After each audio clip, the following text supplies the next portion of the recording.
जय शिवराय. आपण मराठी पॉवर इथे बघूया. जर मराठी माणसांनी ठरवलं तर काय होईल याचं एक छोटंसं उदाहरण हे आहे. राहुल बिराजदार हा उदगीरचा तरुण आहे. राजेश पाटील कोल्हापूरवाले आहेत आणि मुंबईचा फ्रँचाइज डोंबिवलीचे घेणारे राऊत काय संदीप राऊत पालघरवाला. तो नाही मोरबाडवाला म्हणजे पालघर जिल्ह्यातला किंवा ठाणे ग्रामीणमधला.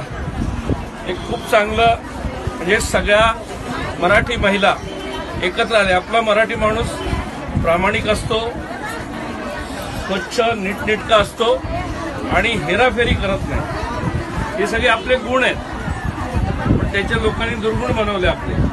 पण जर आपण एकत्र आलो तर एक एक व्यवसाय, मग रस्त्यावरची वडापाव असो किंवा आत्ता आपला विषय आपण राहुलकडून समजून घेऊ, पण ज्वेलरी असो किंवा कपडा मार्केट असो, या सगळ्यामध्ये या पुढच्या काळामध्ये रस्त्यावरचा फेरीवाला पण मराठी असेल, दुकानदार पण मराठी असेल आणि बिल्डर सुद्धा मराठी असेल. महाराष्ट्रामध्ये तर मराठीच पहिला. आणि याच मराठी माणसाने पूर्ण भारतावर राज्य केलं होतं. आणि मला कौतुक आहे याचं की तुम्ही पूर्ण महाराष्ट्रात नाही, पूर्ण देशात आणि तुम्ही जगभर जाल. आणि हा मराठी बॅकबोन त्यांनी केलाय. या हजारो महिला, किती महिला तोच सांगेल, पण हजारो महिला बिझनेस करतात. एक खरेदीसाठी फक्त नाही आलेल्या, या सगळ्या इथून मटेरियल घेऊन जातात आणि आपापली विक्री करतात. आणि प्रत्येक महिला एंटरप्रेनर आहे. भले ती महिन्याला 10,000 20,000 मिळत असेल, पण तिला सुरुवात केली आहे. जर ती 10,000 मिळू शकते तर ती 1,00,000 पण मिळू शकते आणि ती मोठी उद्योजिका पण होऊ शकते. आणि उद्योजक बनवण्याची फॅक्टरी राहुलने सुरू केली. हा उद्योजक बनवण्याचा कारखाना आहे आणि ही त्याची कितवी 73वी आउटलेट आहे. सो तुम्ही इमॅजिन, म्हणजे जर आणि मराठी मुलांनी ठरवलं ना तर खूप मोठे बदल पुढच्या काळात होतील. त्यामुळे नुसतं रडत बसूया नको. मराठी भाषेची वाट लागली, मराठी सिनेमाची वाट लागली, आम्हाला काही कोण बघत नाही, यापेक्षा करूया, सुरुवात करूया.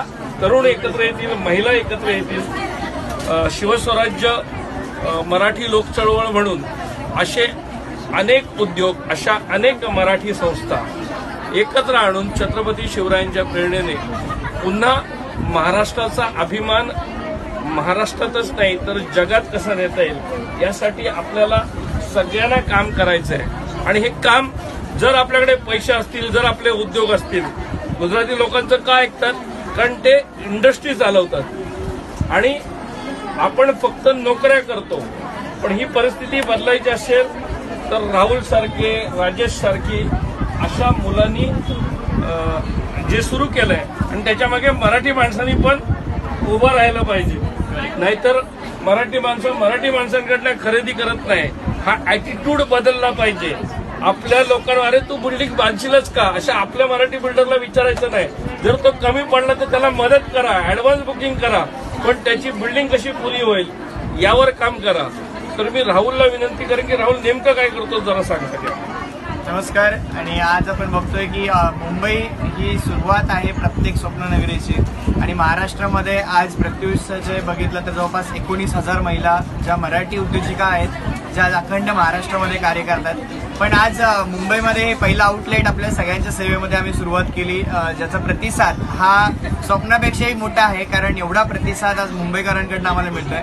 शेवटी एक सर्वसामान्य महिला घरातून एक उद्योजिका होऊ शकतात. साडी, कुर्ती, ज्वेलरी सारख्या व्यवसायामध्ये कुठलाही आज परप्रांतीयांकडून माल न घेता ते आज आपल्या सर्वसामान्य लोकांकडून घेतात आणि घरबसल्या हा व्यवसाय करतात.